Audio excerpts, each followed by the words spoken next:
and or telephone number will be monitored and recorded. To accept this call, say or dial 5 Zip it now. and put it here. 5. Gotta hit 5. Thank you for using Global Tel Link. Hello.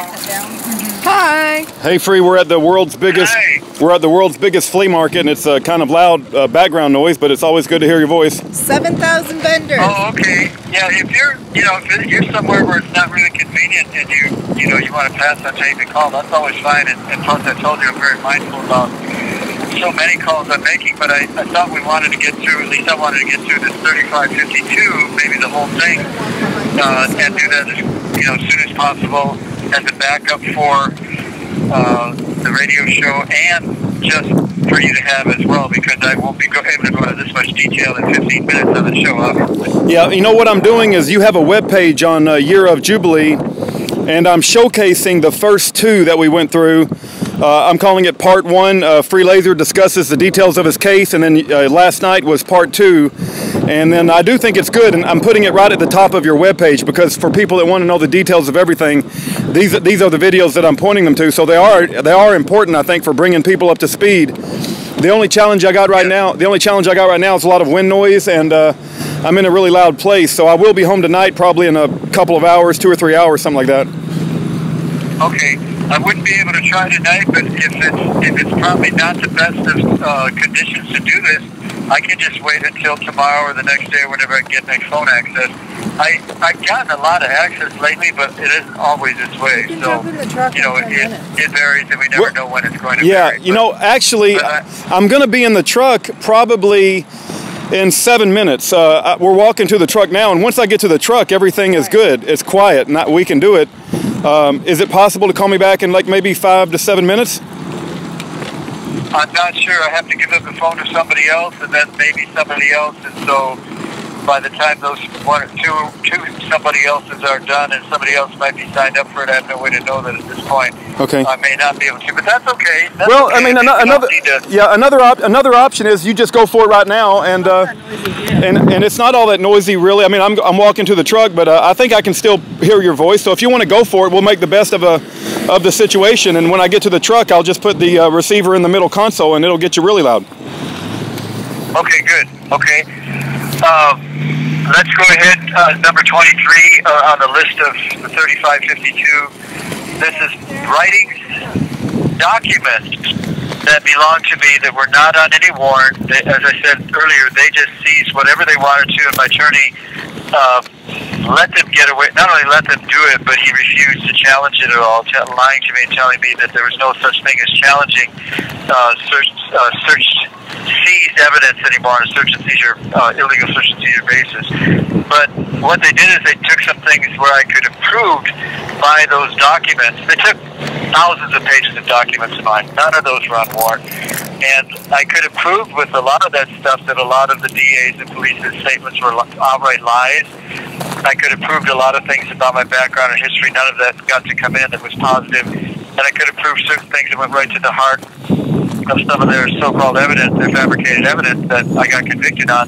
But because they had those items and my attorney refused to even put in motions for copies of them, I did not get I did not have the benefit of having those. So that was another separate act of corruption in the process of falsifying all this evidence.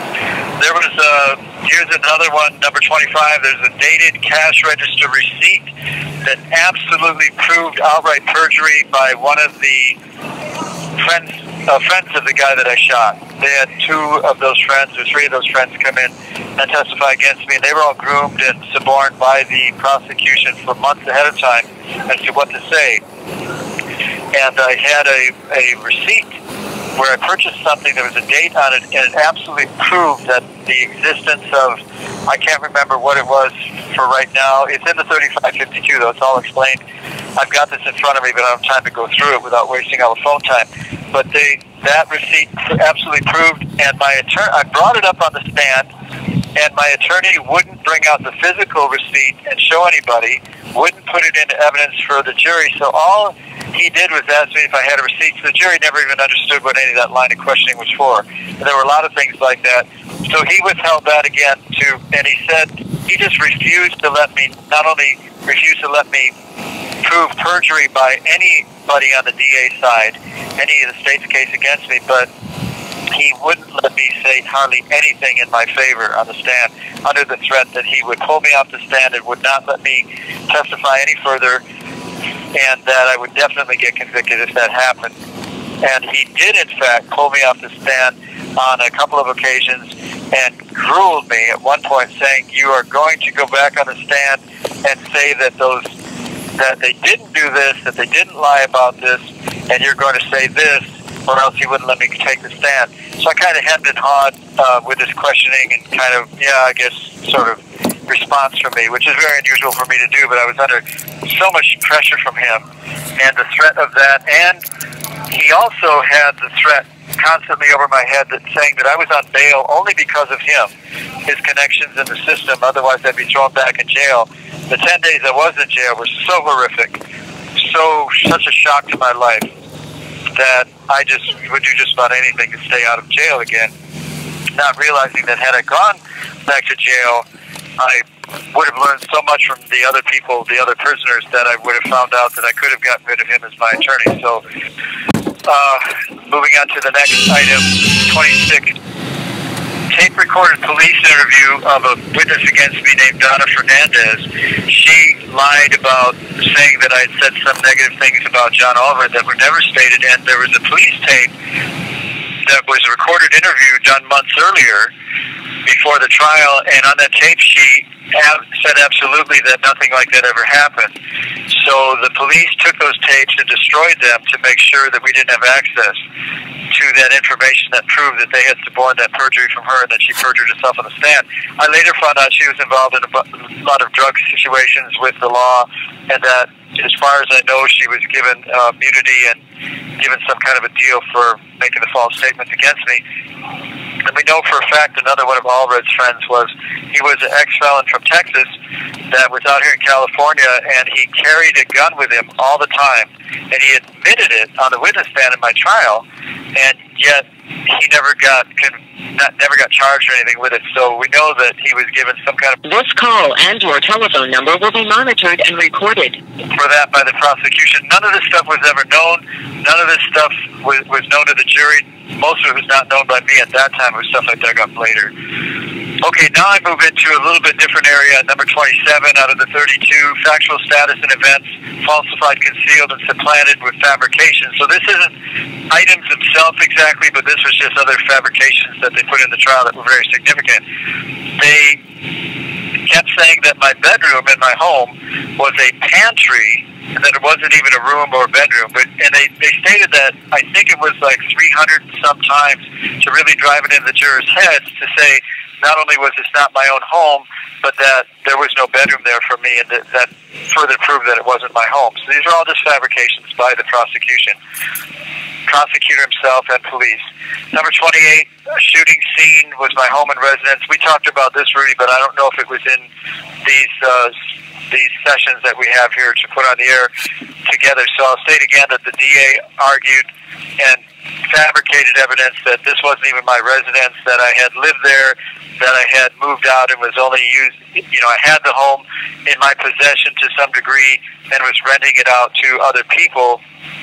And they made it even look like Allred lived in the house, because of when I first met him months earlier, I had the kind-heartedness to let him stay in the house for 1 month, or a little less than 1 month, because he came homeless. He was homeless when he moved into town, and his uncle asked me to do that as a favor, and I did. So he moved out, left some of his things there, and they used that to try to say this wasn't even my home, which these things are so ridiculous, so utterly absurd. So many witnesses that, came to my home to visit me that could have testified to that, but Wes Schroeder refused to bring in any of them as witnesses, refused to let me elaborate fully on this whole situation of my house and how they made up all this evidence to the contrary.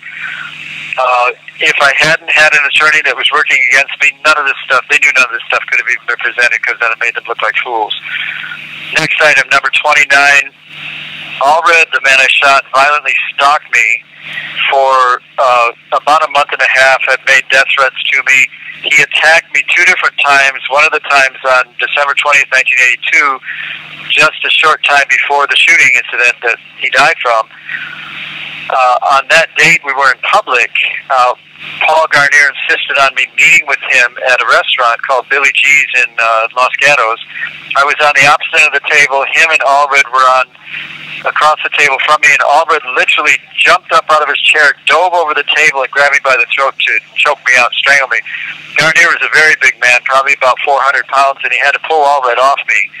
And none of that was allowed to be brought into the trial. Not by a judge not allowing it, but by my attorney not allowing me it, because it made them look bad, and it would have helped make my case to keep me out of prison. Number 30. That Allred and I had almost no prior contact. Even those few weeks he lived in the house, I was working on the road a lot. I was doing my Buddy Holly show and other music stuff, and managing another band also, and doing other business stuff that was away from home. So I had almost no contact. Where they tried to make it look like we had this festering, constant, agitated relationship over a period of months, which is just ridiculous. They just made these things up out of thin air. Marty Oates, the key witness that came to the crime scene. This call and your telephone number will be monitored and recorded. This is number one, Marty Oates, who probably is no longer alive today, judging from his age back then. After he was the first one at the scene, so he could have testified. I think he would have been a fairly honest police witness, one of the few. He would have testified, I think, the things that were very much in my favor, but he had, I guess it was a stroke. It wasn't anything I was able to pull evidence out of a medical file or anything. It was his demeanor, where you can tell where somebody's had their mind just reamed.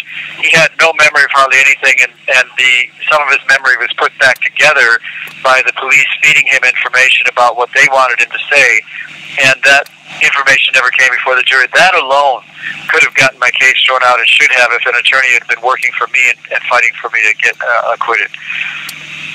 The drugs in Allred's body during the violent attack, we talked a little bit about this, him being in SSRI drugs. They tested for some drugs and stated that he wasn't on any of those drugs, but other drugs they didn't test for, and his blood samples are still around today and could be tested, but I've been trying to get testing on all these things. Blood samples, the jacket, the shirt, the things that haven't been destroyed, to show bullet hole angles and these things. I've been trying to get that, but it costs a lot of money to do.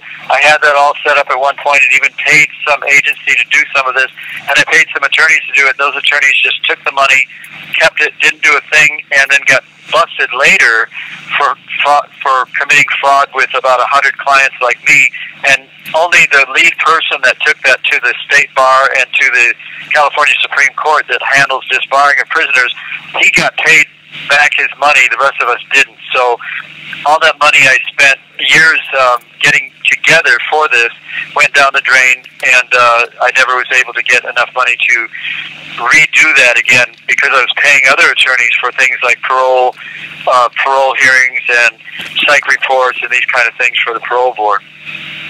Number 33.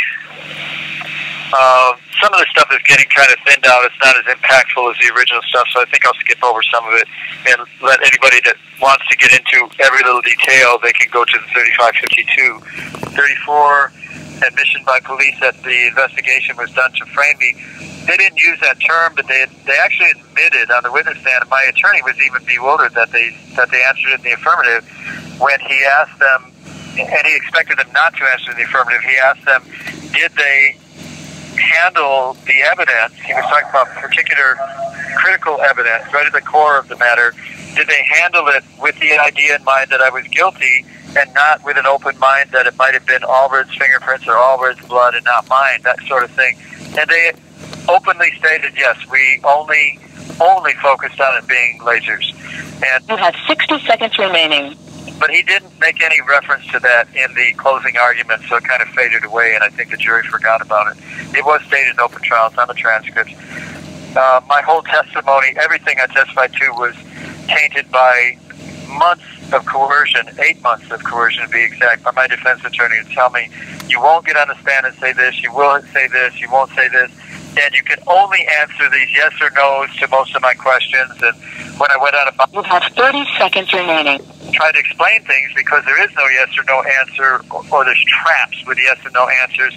I tried to avoid that, but he wouldn't let me avoid that. So That's the 35. I'll talk about one more thing next time we talk about jury instructions. All right, we love you, Lazor, and I'm going to showcase all of these videos on your webpage so people can listen to the whole thing in series, and we're going to pray God works a miracle to get you out of there. Thank you so much. I love you and appreciate all you guys are doing for me. Okay. Take care. Our prayers are with you. Bye-bye.